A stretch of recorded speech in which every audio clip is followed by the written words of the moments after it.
Hi, I'm Jamal Langley. I live in the city of Brighton and Hove. Like all cities, it has a character. It is known for its progressive views and cosmopolitan outlook. Over time, the city has changed along with its character. Those overpriced flats did not used to be there, and there, and there. The change is mostly overpriced flats, but at least the good music venues are still. Oh! Nope, they're gone too. However, some changes in my town have been for the better, and in turn they have allowed me and my neighbours to improve our lives and the planet. But some places have stayed the same, so the residents miss an opportunity. Take the fictional town of Springfield, home to The Simpsons. Springfield represents a run-of-the-mill American town, and its residents and their behaviours are hampered by its inability to change.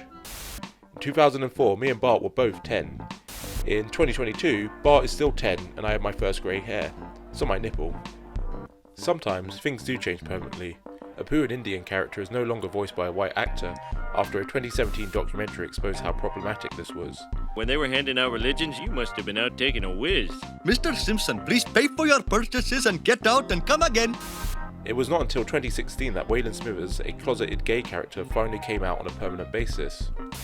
Also, the TV in The Simpsons living room changes permanently into a widescreen in 2009. So, if change is possible, then why hasn't Springfield infrastructure been updated to slow our impending ecological doom? It could be argued that The Simpsons is satirising real America and this green revolution hasn't happened yet. Well, The Simpsons asks us to suspend our beliefs in other ways all the time. The family live in a socio-economic situation not seen since the 90s. A one-adult working household in post-unionised America with a house and enough money to fund countless holidays and wild excursions. If I can suspend my belief here, why can't others suspend the belief that there are cycle lanes in Springfield? The town of Springfield limits the Simpsons' potential to keep within the ecological ceiling prescribed by donut theory. Donuts. It's not that sort of donut. Donut theory is the idea that our collective activity should have an ecological ceiling to prevent environmental collapse and a social foundation to prevent social unrest. It is just and sustainable for us to live amongst the sprinkles somewhere in the middle. The Simpsons live in a city where they have to commute everywhere by car, and like 1/3 of Americans, they own 2 vehicles. I've got an ace up my sleeve. Imagine if the writers decided to create a better public transport system that took Homer to and from work. Instead, public transport has appeared as unsafe throughout the show.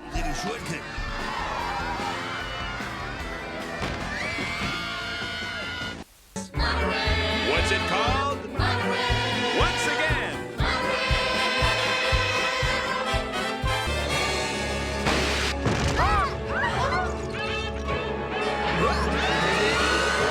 We can just shut off the power. No such luck. It's solar powered.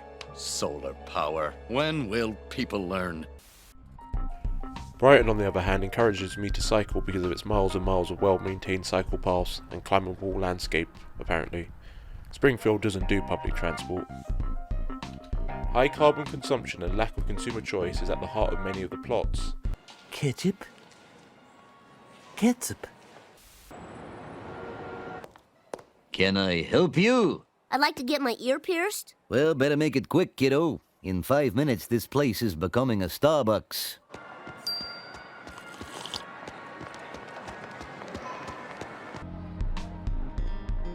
Springfield doesn't offer the second-hand sustainable shopping of Brighton, where you don't know what you are going to get, but something might just catch your eye. Even real towns and cities like Brighton are fictitious characters, built and planned to a narrative which doesn't always run true.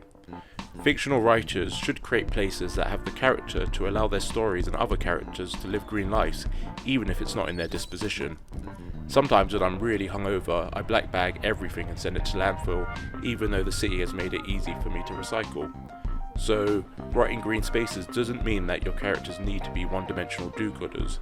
The character of a fictional place can help to normalise sustainability in real life and encourage people to collectively demand more. Change is required at a higher level than the individual if the worst-case scenarios for climate change are to be avoided. I've been Jamal Langley, and I hope the next city you write is green, even if your other characters have the choice not to be.